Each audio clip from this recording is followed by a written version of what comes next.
Afternoon, guys and ladies. Thanks for being here. It's exciting that we can sit here with another win and an incredible home atmosphere for our opener.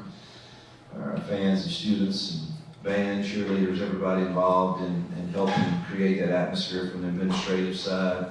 It's just fun to play at Jordan-Hare, and it's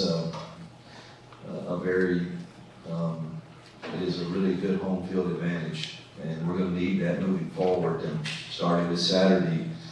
And so I'm glad it's another sellout. I think that's 17 consecutive sellouts, which I think ties a school record. So again, we're very thankful that we get to play in front of such good fans and student section and everybody that makes it so difficult to play at. So it was a solid win. I thought defensively. The effort and physicality was there. Our lows went way down from week 1 to week 2. Our tackling was much better from week 1 to week 2. We still had some bust that we've got to continue to improve, but it went down, but still a few too many. But I thought defensively, the effort, the way they responded to sudden change when we had a turnover and battled to keep them out of the end zone. I thought spoke volumes about their belief in what they're doing. So I thought they had an incredible game and they got us a turnover. So it was a solid game. The special teams wise, the coverage units were good. We didn't execute a field goal or a punt very well. So we've got to continue to work and improve those areas. Sudden change there with Towns getting an injury and Gibbs coming in. I thought he did phenomenal. His kickoffs were exactly what you want with hang time and distance. And so really good to see him step in when you have a next man up mentality. Offensively, I did not think we strained very well up front, particularly. I know we averaged 9 yards a rush. The run blocking was solid. But did not think we strained the entire game, particularly another slow start in both halves. Some of it's not exactly them, giving up the 2 sacks was disappointing, but we've got to make sure that the pocket is where it needs to be also as coaches, and that's on us. And one of those was definitely we were way too deep in the pocket to be able to protect from that launch point. And so we as coaches have to make sure we get that fixed. But I just thought we could have strained more, and I know we did some good things, and obviously rushed the football for 9 yards a carry. That's pretty good, and 24 from 28. So it's hard to sit here and act like we weren't solid, but there are things on the film that I think that we need to improve, and so we'll go to work this week to try to do that as we host what I think is one of a very good G5 football team in South Alabama, and Major does a great job. He obviously has been with some good programs in nose ball, and Petrino is a very good offensive coordinator, and impressed with what they do on that side of the ball. And defensively, they muddy up the picture really, really well with all their movements and different fronts that they give you. So got 2 of my former coaches down there on staff, so that's always throws another little dynamic to it in preparing, but have great respect for them, the job they're doing there, and I know that they'll be excited to come and play in Jordan-Hare this Saturday. Let's go, Mike, to get started. Nathan, Jason, JG. Coach, you said after the game that Auburn was focused on being balanced Saturday, and you achieved that. After having a chance to review the tape with Jackson, what things are you noting, and what's the plan on the South Alabama? Say that one more time, if you don't mind. Just with Jackson after you reviewed the tape. Yeah, I mean, I thought he had 2 throwaways and was still 24-28, so it was a solid night passing. I don't like the sacks, and he used his legs when he needed to. We didn't call any quarterback runs for him. Saturday evening, but he still used them to be effective at times. But I mean, he was pretty, 24 of 28 is a pretty good stat night, and thought he got our receivers involved and and allowed us to stay balanced like we'd like to be from game to game. Obviously, each game has its own flavor when you get into it, and you figure out the way people are trying to play you, and you certainly want to be wise and doing what is going to be effective or has the best chance to be effective against that, provided you can block them and win routes and things. So I thought he had a really solid night, truthfully, and looking forward to improving upon it as we move forward. We'll need to be balanced against South Al as they do a lot of things, and we need to try to keep their offense on the sideline for sure, and limit their number of opportunities. Do you have an update on talents and his stats? I think he'll be okay this week. He was moving around pretty decently this morning. It's just his foot caught the turf and it kind of tweaked his ankle, but I think he will be okay. You have a connection with Kieran from high school and Arkansas State. What have you seen out of him in year 2 here, and what do you think has been the biggest change in his play? The improvement he's had from year 1 to year 2 here is pretty drastic in my mind. I think he's more flexible, he's stronger. I think most of the credit goes to our strength staff and Dom, and just the change in his flexibility and his body. He bends a lot better off the edge, and so I think most of that credit goes to him and his work ethic, and the coach Dom and them. Love his leadership. He was one that got a lot of votes for captain, and is on our leadership team, and is doing a really nice job in all areas of being our voice in the locker room that people listen to. Yeah, Hugh, I think I know what you mean when you say strain, but specifically coming into the South Alabama game, what do you want to see, from the offense that they're straining? What does that mean? Yeah, I mean, if I do think you can, and I think this hurt us defensively too. And I don't want to go off on a tangent, but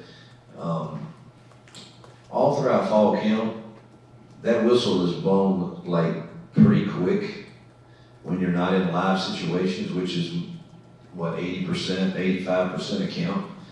And I think our DBs get used to that whistle being blown pretty quick, and they think, well, the blitz got there. They just get used to that timing, and man, all of a sudden you get in a game and that's not happening, and you've got to strain for the entire play. And I think it's the same way O-line sustaining blocks. We're blowing a whistle pretty dang quick when somebody gets close to that quarterback, and then they're not straining for the 4 seconds that it may take. I think it's a long time to hold up, but sometimes you have to. And I don't know, we've actually talked about yesterday in staff, trying to create that more, where they've got to strain for a 3 to 4 second play and learn to finish for that length of time, and then just pad level, being more consistent. And it's, you'll have forward that look really good. And listen, our O-line, again, we rushed for 9 yards, so they did a lot of good things. So I don't want to sit here and I don't know, we want to get better. And so I think we can all strain a little more to win at the top end of routes as receivers, quarterback to make sure we're at the right launch point and we're progressing our reads properly, and O-line straining to win for a little longer length of time, tight ends the same, so it's not just them, not just the O-line, but there's 5 of them on every play that they get graded, and we're probably grading pretty hard right now, but do think and would like to see us get off to faster starts and in both halves. Go Peter, Bird, Dan, Pope. Do you expect Damari back this week? Is there anybody else who's expected to be limited or out? Damari, it will probably be a game time decision. I know he's going to try. I mean, he's trying. He went through walkthroughs this morning, but until you put the pads on and take a hit on it or something, I'm not sure exactly how he feels. So it'll be a game time decision. Unfortunately, we lost Darrell for a period of time to a freak injury. He didn't even really know he was hurt after the game. And Sunday morning, he had a collection of blood like I've never seen in all my years coaching on his thigh. And they had to we had to kind of rush him to Birmingham to open that up and get the blood off of his leg. And they had to do a pretty good incision on it, so he's going to be out for a little while. Hugh, Xavier Atkins has been the top guy at linebacker for the first couple of games in terms of snaps by a large margin. When did you guys kind of realize he had that potential to kind of be a leader in that room? When did it kind of click for a guy who did not play for much last season at LSU? Yeah, it was DJ and the defensive guys and personnel believed he had that potential when we signed him. I became a pretty quick believer, throughout spring ball into fall camp, especially fall camp. His movement skills and his strength and explosiveness. I know he's not the biggest biggest linebacker, but boy, he packs a pretty good punch and he plays the game the way you want to play it. It's 100 miles an hour like Eugene Asante, similar, and it didn't take long for us to realize that we needed that quick twitch and tackling ability on the defensive side on the field a large portion of the time, and he continues to produce. Coach, I wanted to ask you about Sylvester Smith. He's got a lot of responsibilities out there on defense, moves around some, and seen a really good game on Saturday. What can you say about what he brings to the secondary? Yeah, it was really nice to see because we challenged him pretty good after the Baylor game. I know his snaps may not be significant from the past years, but he has some experience that we need to be a voice back there. To settle us down if we are creating some bust on our own, and we need him to lead. And I thought he responded to our challenge very, very well and played a really solid football game. It was physical and tackled well. His MAs were way down, so really proud for him. He's worked hard for this opportunity, and hopefully he can continue to build upon last week. What would you make of how the defensive line is playing? Do you feel like they're buying into what you were talking about, rotating, kind of playing those few snaps that sack numbers are good, tackles for loss are high? How do you feel like that group's playing so far? So far, so good, and just hope that buy-in continues, because I do still believe that our strength there is because of numbers and playing a limited number of snaps with incredible technique and passion and fundamentals. And so far it's worked. I mean, I think both games the D-line has been, they stopped the run, which you do that, you've got a good chance to win a lot of football games. And I think that they've bought into that thus far, and hopefully will continue to. Johnny, Mike, Jason. You just wanted to ask about Jeremiah Cobb's running style, how he's different than Damari, and as well as he's played for 2 weeks, so you more prone to maybe hold Damari back another week or two as well as he's playing. I would feel better if Darrell was healthy. But Omar had some really good carries and was solid. Cobb is definitely different than Damari.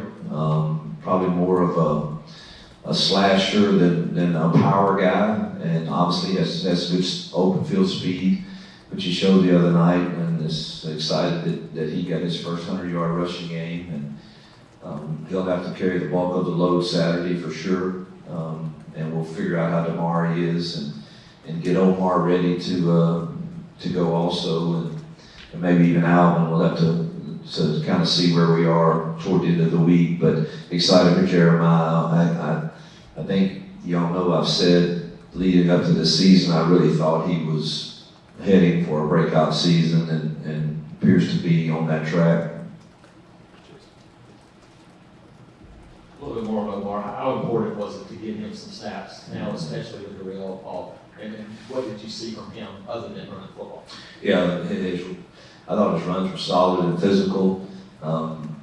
Didn't really have to pass pro a lot with him, so that's still an area, particularly this week with all the muddying of the front that we're going to get. He's going to have to spend some quality time with our running back staff and making sure he understands protections and what he needs to do against all the different looks. But nothing like live reps for him, and I know he'll be excited to get more when he's called upon. Will Mike confer to the fish? Coach, you guys had a lot of big plays on Saturday, but overall, the red zone efficiency is up year over year. Can you talk about what you guys are seeing different there from last year and how you're able to improve the execution down the road? Yeah, it's early, but I think I'm on record saying that there were games that we could have won the past couple of years that we have to own. And the reasons were pretty clear to me. If you look at the stats, our rushing average was really good per yard and yards per game, but what was not good was the turnovers and our red zone scoring. And whether it was field goals or whether it was the lack of touchdown productions. And so the first thing you have to look at is our scheme, our calls, and see, are we putting our kids in the best possible scenarios for those.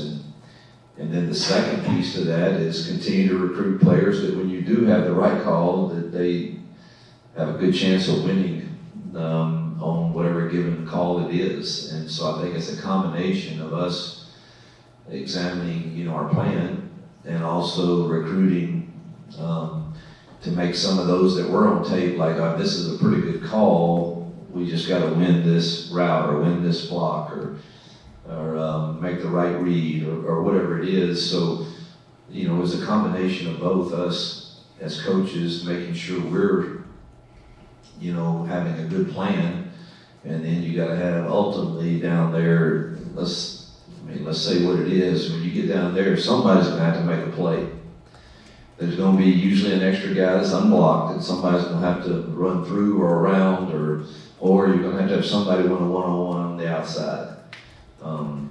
There's just when you get down there tight, now I'm not talking about the 20-yard line. We've got to have a great plan there and try to score from there, because when you get down that 5 and inside, it gets really, really difficult to scheme up anything that's going to get every hat blocked, or somebody's going to have to win in some way. So that's the recruiting portion, along with us making sure that the calls are schematically solid. Going back to South Alabama, they almost came back and tied it against that Tulane team last week that a lot of people really like. Just what was it about their offense? I know you mentioned that you want to limit their opportunities. What stands out about Yeah, that side of the ball? That 1 and 11 can really run. That receiver and that running back is really good, and the quarterback is really athletic. You combine those things with, they're very multiple motion shifts, things that make you think, make you check, and before you know it, if you're not careful, you've made the wrong check, and one of those guys that can really run is hurting you. And so again, I think Petrino does a really nice job with the scheme, and then he's got guys that can run and make plays, and a running back that's was an SEC transfer, a really talented kid, and a quarterback that's athletic. So, and a solid O-line for G5. So it's, I think his scheme, plus he has some good players. All right, thank you, Coach. Yep, thank you.